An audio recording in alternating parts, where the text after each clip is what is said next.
Welcome to the Tax Talk Podcast. Have you ever wondered why your social media feed shows certain content or how digital platforms seem to know exactly what you're thinking? On this episode, I'm joined with Joe Whitbread, the agency owner of JSM Joe Social Media, and we'll be exploring the hidden mechanics behind algorithms, what they are, how they influence what we see, and why it's crucial for business owners and content creators to understand them.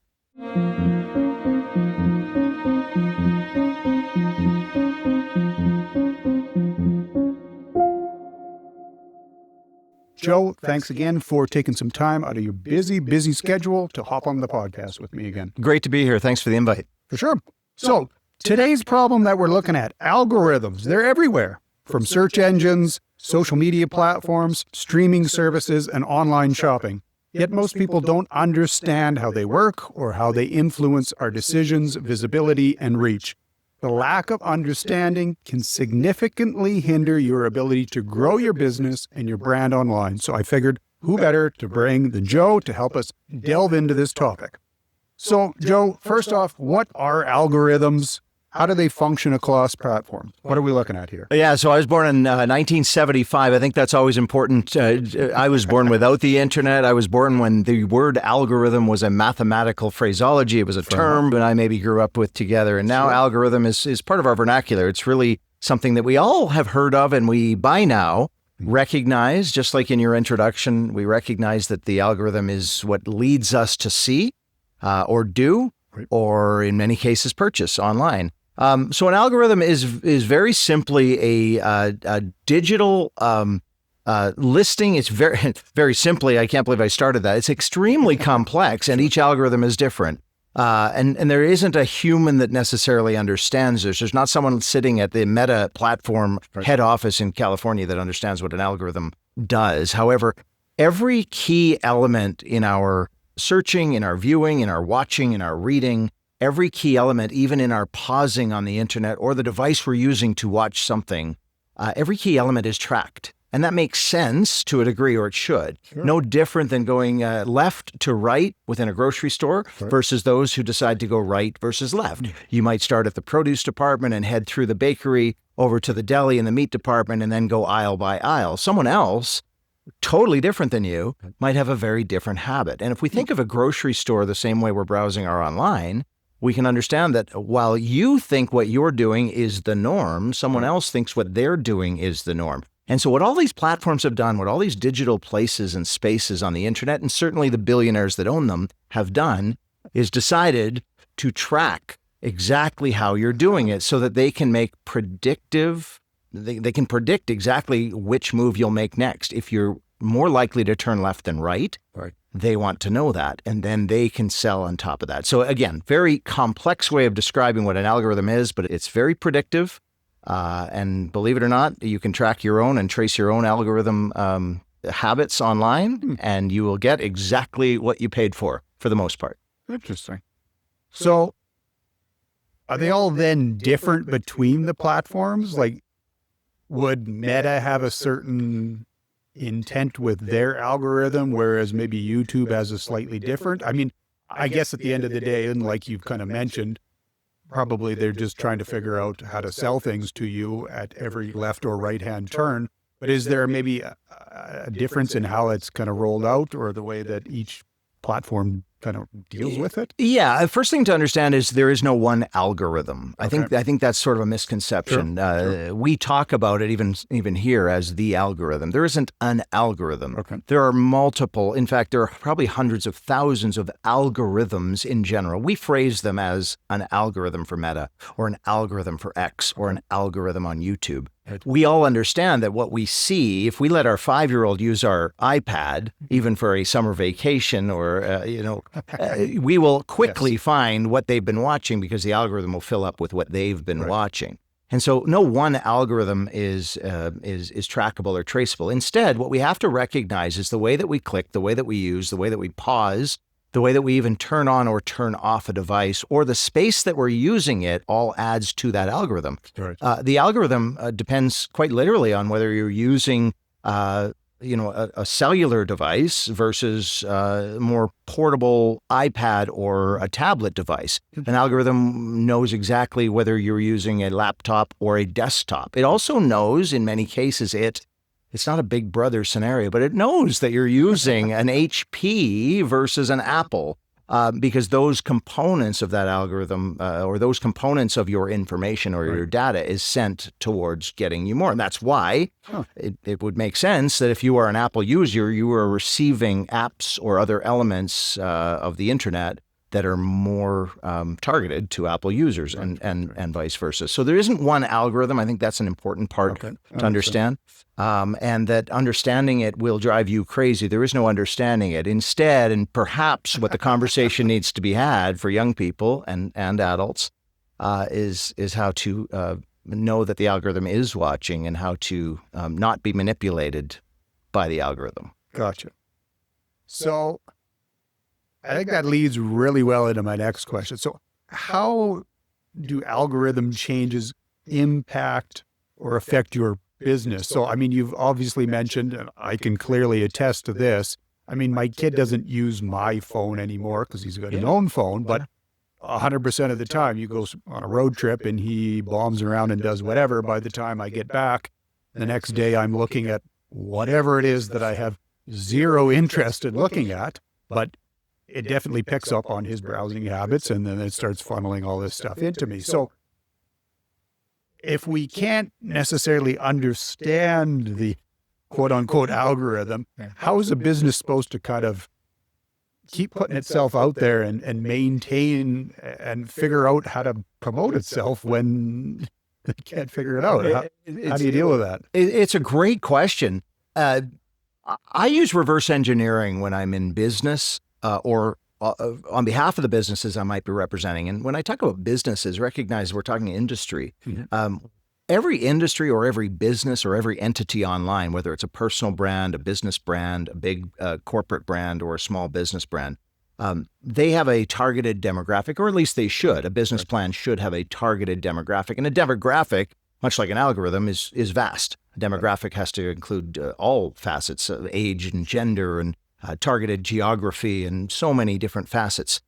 So when we, as a business, I try reverse engineering it. And in other words, I recognize I will be traced or tracked the moment I turn on this device. Right. And when I'm representing the business or the brand that I am right now on this device. Let's take a platform like Meta. Sure. If you're on your Facebook or your Instagram page and you are using Meta, but you're using it as a business or a brand instead of your personal platform, your personal platform is for, liking your aunt's flowers in the garden or for following your brother's kids and their sports escapades, whatever it might be. Sure. But if we're using it for a business, the moment you log in, and business owners ought to understand this by now in 2025, to be frank, you are representing your brand online, and anything that you are able to gather or garner as likes or follows or content that is engaged or interacted with will result or should result, if you want to be using your time efficiently online and for ROI, return on investment, it ought to result in click-throughs or interest or some form of engagement or interaction that results in a networking opportunity. So reverse engineering is in understanding the moment you turn it on. And this is what's so difficult for a lot of, so as a business owner, you might be interested in golf. You might be interested in a sports team that you're fascinated with. If you're using your business channel for those reasons, your algorithm will stray from the demographic that you originally intended. Great example of this is sometimes if I'm using or one of my staff members is using our social media on behalf of a business and their target demographic does not match who I am. A almost 50-year-old male in central Alberta that, likes sports and other, whatever my demographic or my makeup might be. If I'm using it maybe for a female business totally opposite of me, I have to use my channel like that. And this is where it's very difficult. And we could go deep into how there's bad actors and there's good actors, but acting is what marketing is. Marketing is acting, and you have to be able to participate in the story if you want the story to participate with you. That actually sheds a lot of light on something for me. So as you may have known, and as users and viewers of this have known, I ran in an election back in 2021. At that point in time, I had a somewhat used Facebook, Instagram platform. And I decided, okay, I'll just use this and turn it into this election platform. I think on Facebook, I have about 6,500 followers on that particular page. If I post content that is associated with my accounting firm, it is like it is being shot to the middle of Mars. Right. It gets zero interaction ever. Correct. If I go and take a screenshot of a tweet that I posted that has something to do with whatever the ongoing political story is, and I go and post that onto Facebook, I think the last time I did that, I had about 450 shares on that particular post. Yeah. So that is actually very enlightening to me to understand how this probably interaction translates into what that page is good for. I'm really glad you mentioned politics. It's around us, and this isn't a political debate. What I'm about to say has nothing to do with a political lenience. What we do have to recognize, or I encourage anyone listening to this or watching this podcast, I encourage you, and there's always an election happening somewhere, municipally, provincially, even on the other side of the border. There's always an election somewhere. I love the marketing of elections because you can really get a sense of what quote unquote works or offers ROI or return on a purchased or a free photo op. And that's why politicians do photo ops. I don't like that those are attacked because quite literally a business, an entity that is attempting in their earning years to make a profit, earn return, even if it's a farmer's market booth selling doilies, or candlesticks. If your goal is to purchase and then hopefully get return on that and a profit margin, that's what an election is. They are trying to get your vote. So you can learn a lot from an election in marketing. You can learn a lot from the color schemes they use, the red versus orange versus blue versus purple. You learn a lot. So what you're seeing is that the demographic that follows a particular candidate is very parallel to the audience that follows a particular business. And I don't mean follow in the sense of a social media. I mean actually learns that they like. These are all terms that these channels adopted. They actually like a channel so much so that they may choose to purchase online or in person. It's exactly like an election, and the algorithm is what steers you to see more of exactly what you want to see. And that's the danger in our current society, because we are less likely to see what we don't want to see, which may sound exactly like we all want. But that is not the euphoria, in my opinion, this society needs, because we are not seeing or going past our confirmation bias. And therefore we are staunch in our beliefs, which is perfectly fine, but not getting the beliefs of anyone else. And I would agree, where I don't want to necessarily see whatever cartoon my kid has watched over the weekend. I think I would agree 100% with you. It's vitally important to see the opposite on some of these major issues that we deal with. Otherwise, you end up in an echo chamber and you feel like whatever you have been taught or learned, by your parents, whatever the case might be, that is the only right way. And if someone goes beyond that, well, they are far outside in the fringe and they don't need to be dealt with. And that doesn't generally translate into wholesome discussions that moves a society forward. I so agree, Jared, and thank you for saying that. I talk about this in my speaking seminars. I talk about this to kids very specifically. It's not a bad thing to hear something that makes the hair on the back of your neck stand up. That is what we are most fearful of. And particularly, I might add, with no disrespect to our current generations, Gen Z, even millennials to a degree, this isn't generational, but when we sit around and listen to things that make us uncomfortable, back in at least my day, and this is the old man waving his stick at the sun or the clouds, but it's really important to hear the other perspective. The algorithms, which is the impetus of our conversation, unfortunately have not allowed us to hear the other part of the conversation. And then mainstream media, which certainly gets attacked many times for reasonable, they are steering a left or a right conversation in the political sphere.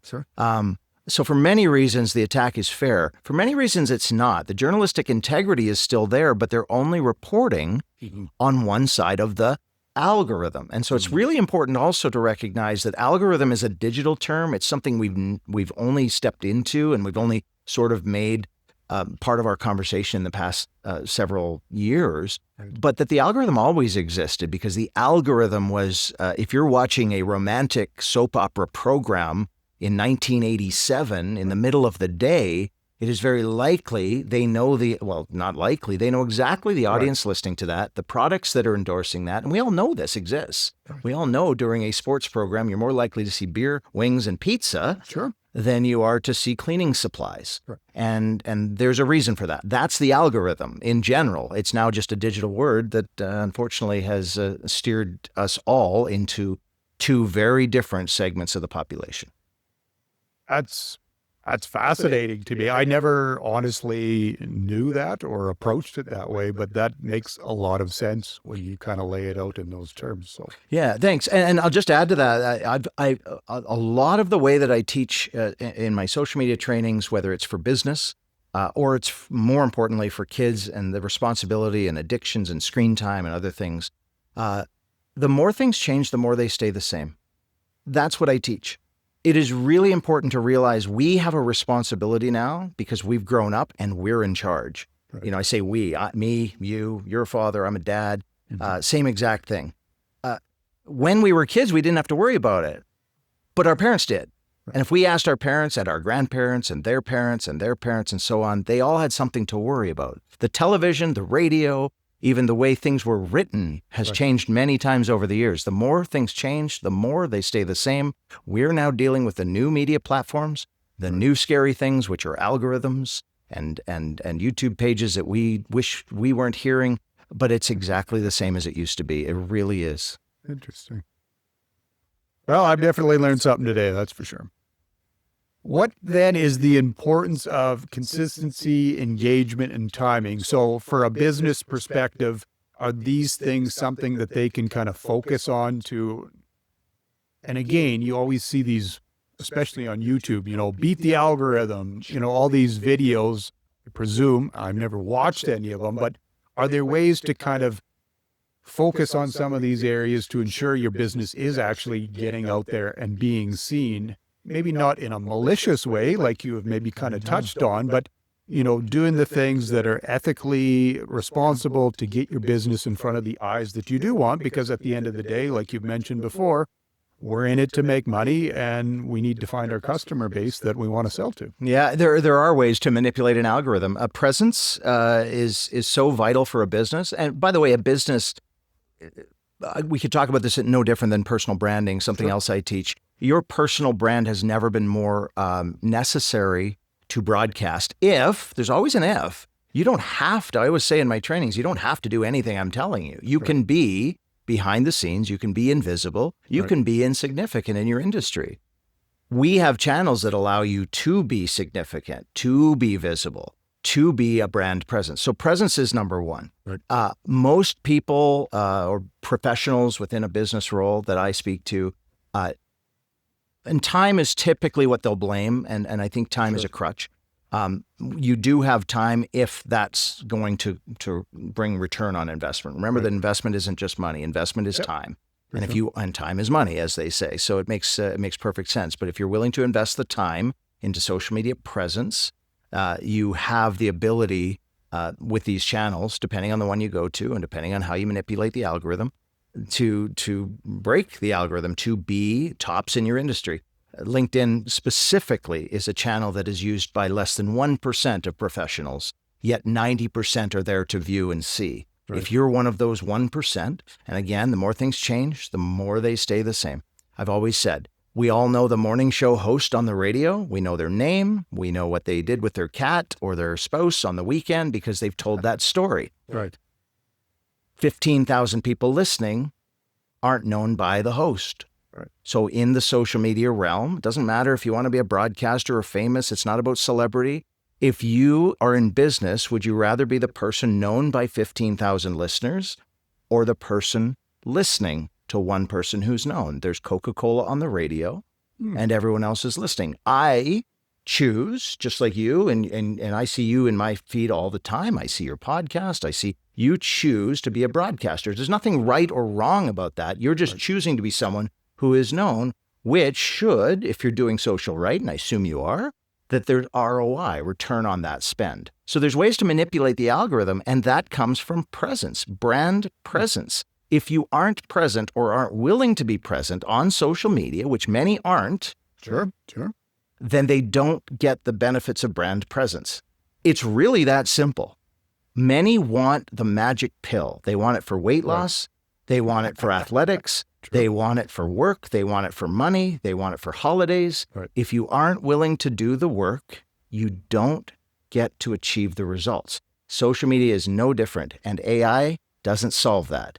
You have to do the work if you want the return. And I'm here, probably you are too, without looking at your analytics. I'm here to tell you, if you do the work, you earn the return. Right. So long and short of it, I guess the consistency is the key to this. 100%. If you're showing up on a regular basis, whether it's hitting the gym, eating right, or getting content out there, you are going to see that aspect of your business flourish.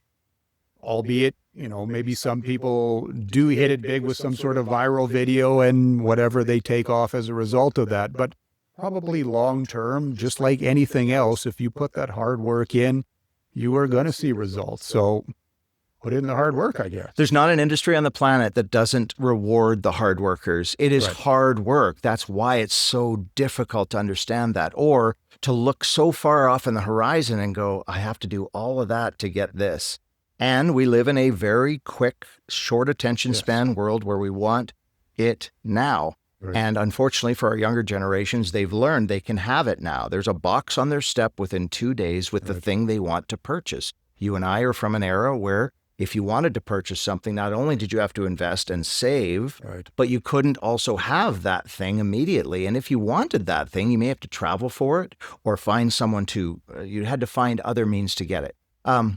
So many shortcuts, and this isn't the old man waving the stick. It really isn't. And the more things change, the more they stay the same. I really believe in exactly what you said. Hard work and diligence pays off in everything that you put your mind to and you put your resources to. And social media is exactly the same. And so many people want it easy.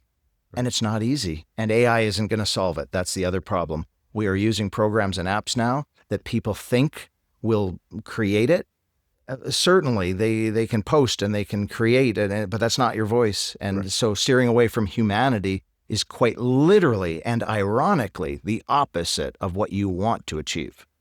And I would 100% agree with that, because if you throw out a post, in my particular case, regarding accounting or tax, it'll be somewhat educational.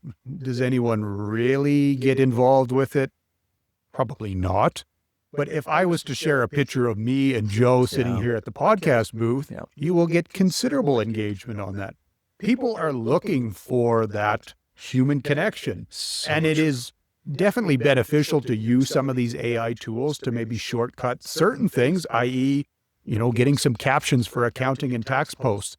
I can get my wife to do this. She doesn't have a CPA designation, and she can put together the material that needs to go on there. I don't have to look at it. But at the end of the day, a picture of me and Joe is going to do better than me educating you on the next best bookkeeping software. You're absolutely right. And behind the scenes, by the way, if you are taking actual tips and notes on this, and they're absolutely free of charge, please take them. One of the best tips I give is just turn that camera around. By the way, that's an easy tip to give, but the vast majority of people have such a fear of seeing themselves and hearing themselves.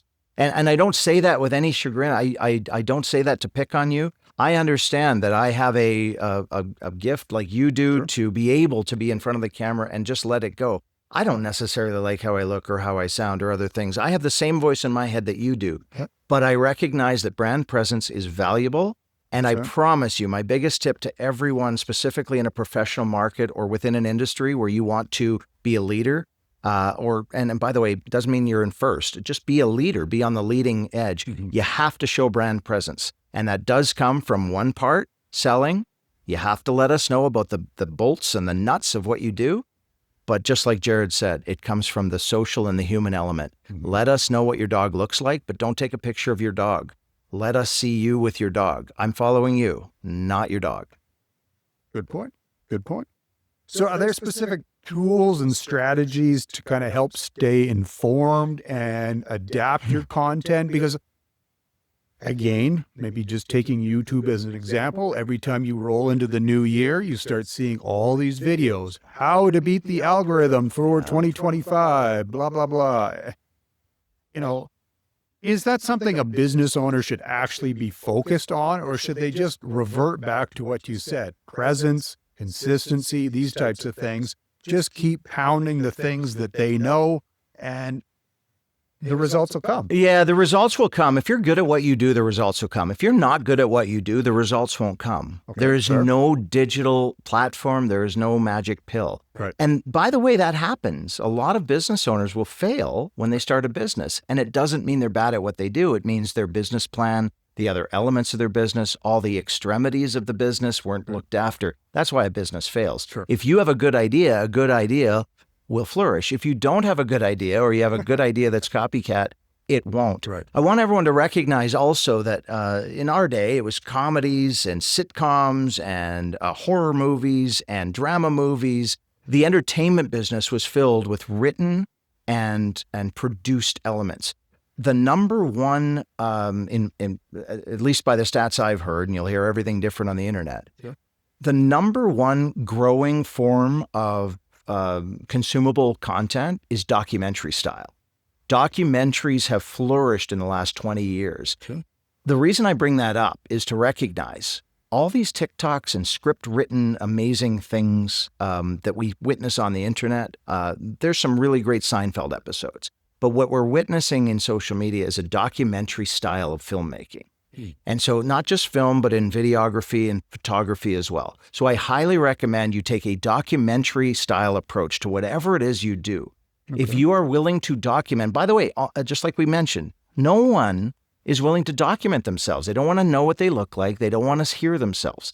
So the number one piece of content, in my opinion, for any small business or medium-sized business right now is to document. Yes, that might take documenting a storyline of 3 or 4 cuts, but don't spend the money, in my opinion, don't spend the money on high-tech editing software. Don't spend the money to show us a polished drone footage and a tracking shot. All of that exists in cinematic beauty. Right. And it's great. By the way, love it. I'm a huge film junkie. Sure. But if you are documenting your career and you concentrate on consistent brand presence and documenting what you do and what you did, we will see it over time. We don't care about how it was shot. We do if it's cinematic and fun. But if you show reality, no one should have a drone following them through the office. So don't hire a drone to follow you through the office. Have someone behind you, your kid if you can, Right. because they work real cheap.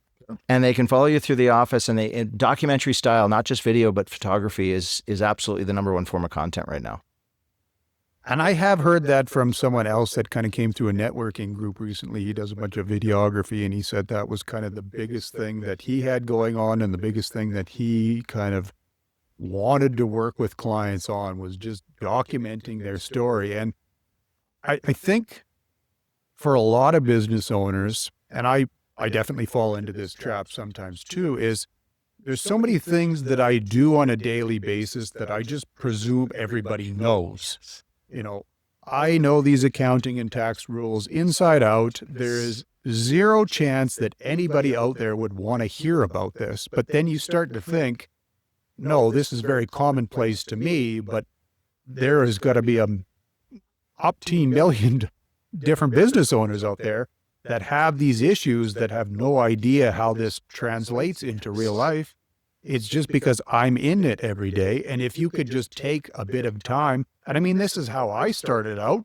I grabbed the phone, I hit the flip on the camera, and I just started recording things. And, you know, some things work, some things don't. But then I just kind of get used to sharing just basic daily things that happen. And I would say exactly right. Those down-to-earth things where you're just being relatable and expressing what's happened during the day to someone that anybody else could relate to is probably the story that most people are willing to pick up on. For the most part, in business, we don't buy from a business, we buy from people. For sure. And by the way, if you're talking about global big brands that we all continue to buy from, we're still buying because the story that brand told us, and they're very good at it. Sure. You can take that down to, you can manipulate the algorithm. You can manipulate exactly how the timeline works.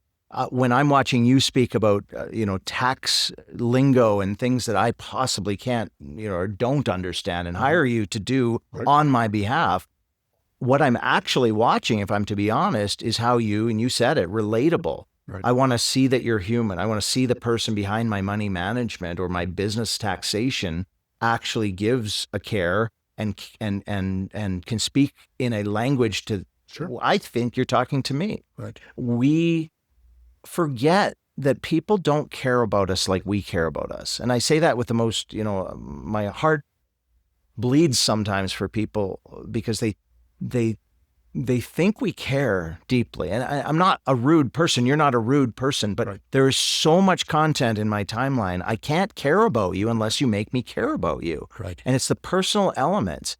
We can never walk a mile in someone's shoes until we actually put their shoes on. And to do that, we have to have them document and tell us their story. And most times, in fact, the vast majority of times, their story is not interesting when it's about their business or their selfish interests. Sure. Ultimately, that's what all business is about, selfish interests. Right. But if you're to translate that, you're not going to go very far in business. And so you have to make it about us. Your content is not for you. Your content is for us. Right. And if you are able to solve that Rubik's Cube, and it's a very easy Rubik's Cube, if you can make content that I care about, guess what I'm going to do? I'm going to like it. I'm going to subscribe to it. I'm going to want more of it. Right. And then ultimately, hopefully, I'll make a buying decision. For sure. And I couldn't agree more. I mean, I don't know how often, and this is specific to LinkedIn, I'm happy to connect with anyone that wants to chat on there. But if the first thing that you do after you connect with me is to show me your promotional product, I have zero interest in chatting any further. I don't know you from Adam. So by all means, let's connect, let's chat. I'll see your content. Let's get to know each other. But I am very much, a loyal individual when it comes to whom I'm doing business with. Absolutely. I want to establish a relationship, and if that relationship works well, I'm going to stick with that for the long term. So if you just hop into my LinkedIn DMs and try and sell me this, that, or the other thing, I'm sorry, I'm not responding. I have zero interest in it. And that goes for on the plane, when you're flying back from that conference or seminar, it goes for the trade show. If the very first thing you're going to say to me when I meet you at a networking event is, here's my card, I sell this. Right. That is not a way to make a relationship. We have to, there's so many sales strategies. Obviously, you've taken them, I've taken them. So many sales strategies to understanding, or at least, that's why golf, honestly, golf, and there are other versions. Take buying a pair of tickets to a concert, going to an event with spouses, involving other people, breaking bread. Literally is a soft way to show someone your morals, your values, and why you should do business. Because we don't do business with businesses, we do business with people. For sure. So in closing, I just want to quickly touch, what are some ethical considerations that maybe businesses need to be aware of in regards to what they're dealing with here? Great question. Ethically, I always believe in telling the truth. I know that sounds funny. Obviously, we should. But the internet is full of lies, and it is very easy to manipulate an algorithm by lying to it. What I mean by that is to fib potentially about things you own or have or are that aren't true, so that you can infiltrate a timeline or a feed in someone's phone that isn't true. Believe it or not, it happens. Well, I bet your audience does believe it, because we all see lies on the internet. And then there are lies on top of lies that allow a business to say, oh, yeah, we did have that, but we don't have that. Well, that was a lie, but they wanted to infiltrate your feed, your timeline. They wanted to infiltrate your bracket of wealth, the fact you have children, the fact there's so many different parts of an algorithm and targeted demographics. So my bottom line, and it sounds so silly to even offer as advice, but tell the truth. And I mean that sincerely, not just as a moral standard, and it should be a moral standard. Sure. But it also, over time, because the algorithm will watch what you are, it will piggyback on lies. And if you are caught in a lie on the algorithm, something insignificant, these aren't nefarious or bad lies, but if you are insignificantly lying that you are a business where kids are targeted because you posted a TikTok dance targeted at kids, that lie will actually put you down a pathway that you didn't want to be in. Now, all of a sudden, you have to get out of an algorithm. Perhaps you've had this, and if we have kids, like you said, hand your iPad to a 5-year-old. Right. They watch what they want to watch. It takes a week and a half to get that out of your timeline or your feed. So my bottom line is integrity from your business. If tell the truth. Telling the truth doesn't mean you have to tell the whole truth. Right. Not saying something that happened in your business is not lying. Right. That's just not telling the truth. But when you do decide to say something, Jared, my integrity is everything in the business and for the algorithm. I think that's a real good point because, maybe you do make some tweaks to whatever it is you're putting out there in the attempt, like you said, to kind of get to a place where you want to get to. Maybe it pays off short term. I'm thinking long term. I would agree with Joe. Put forward, the truth, be honest, have an integrity in your business and the way that you're presenting yourself. And I think long term, that's how you build relationships. It's not just based on a piece of content that flashes into someone's feed that is maybe that tax bracket that you want to tap into. Have that honest conversation, build those relationships with the people that you want to do business with, and I think ultimately you'll be successful. Yeah, I agree with that. And the final thing I'll say is that there's a lot of trends. Trends is unfortunately, I say unfortunately, that if something went viral for someone else, we want that for ourselves, True. In business and online. And so the other thing I highly recommend to my clients and to people that are listening and want to subscribe to this advice, just because a trend worked and you thought it was funny does not mean everyone in your office or even your audience thinks it's funny. And funny is the where we go, but entertainment, information, journalistic integrity, something that goes viral or online isn't necessarily, that worked for them because that was hopefully their target demographic. And so when we talk about lying or fibbing on the internet, sometimes the very content you decide to produce, you get your whole staff together to do some dance you thought was funny, that's a lie. Because it wasn't funny. They didn't want to do it. We can see right through the fact they weren't good at it or it wasn't funny. And so that lie alone can perpetuate. So when we talk about lying, it's not about nefarious lying. It's about lying what your brand is. That's not how you would dress. That's not how you would dance. That's not the joke you would tell. And so you've unfortunately buried yourself a little bit. So I would add that. Good point.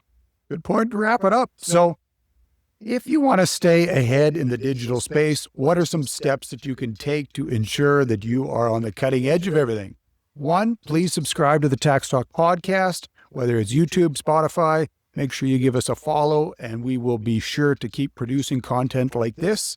If you've got questions, comments, concerns, leave them down below. Joe and I will be happy to touch base with you to follow up on any of that. Additionally, visit us at legacyllp.ca for more business-generated content. We've got all sorts of stuff on there, whether it's accounting, tax, media, anything like that. We're here to provide you with the best possible business footing to see you successful long-term. And in addition to that, if you're looking for more in-depth social media, branding, etc., definitely need to talk to Joe. How do you get a hold of Joe if they want to? Yeah, well, so I'm everywhere online. And it's part of the job, joesocialmedia.com, Joe Social Media on all the channels. And I'm Joe Whitbread, and I own a private entertainment company of myself. So you can find me almost anywhere, but I'd really appreciate the contact. And like Jared said, be glad to comment even after the fact, depending on when you heard this. We'll get to you and always appreciate the feedback. So thanks for having me. Excellent. Thanks again, Joe, for taking some time out of your busy schedule for the Tax Talk podcast. I am Jared Plon. Thanks again for tuning in. We will see you on the next episode. Take care.